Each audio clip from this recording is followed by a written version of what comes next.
हरे कृष्णा।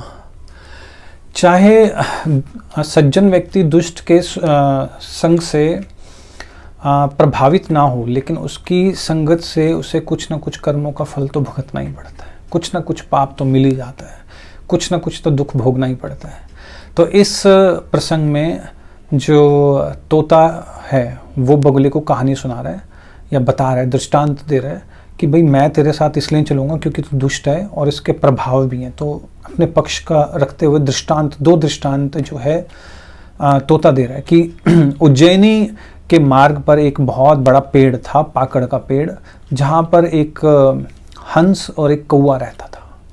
और उस पर जो है एक बार उस पेड़ के नीचे एक शिकारी जो था आराम करने आया, बहुत थका हुआ था, बहुत ही बुरी तरह से। तो आते ही वो सो गया और उसके हाथ में तीर कमान भी था। तो हंस को उस पर दया आ गई, क्योंकि जैसे जैसे सूरज चढ़ने लगा तो पेड़ की छाया दूसरी तरफ चली गई। तो हंस ने अपने पंख खोलकर उस पर छाया कर दी, और ये चीज़ जो है उस कौवे को बर्दाश्त नहीं हुई। और जब कोई बुरी तरह से सोता है तो उसका मुंह भी कई बार खुल जाता है, तो उस शिकारी का मुंह भी खुल गया। तो कौवे ने क्या किया, उसके मुंह में बीट कर दी और उड़ गया। और जैसे ही शिकारी की नींद खुली, उसने देखा कि क्या गिरा है। उसने ऊपर देखा तो हंस अपनी छाया करके उसको आराम दे रहा था, लेकिन उसने सोचा कि शायद इस हंस ने मेरे मुंह के ऊपर बीट कर दी है, और उसने अपना तीर उठाया और उसी समय उस हंस को मार गिराया। इसलिए कभी किसी दुष्ट के साथ नहीं बैठना चाहिए, ये तोते ने बगुले को कहा। और दूसरा एक और उदाहरण दे रहे थे कि एक बार गरुड़ जी की यात्रा थी बहुत बड़ी, तो सारे पंछी जो थे समुद्र के तट पर जा रहे थे गरुड़ जी को मिलने के लिए। तो उनको देखते हुए एक मुसाफिर जो है वो भी उनके पीछे पीछे चल पड़ा, और उसके हाथ में दही की हांडी थी।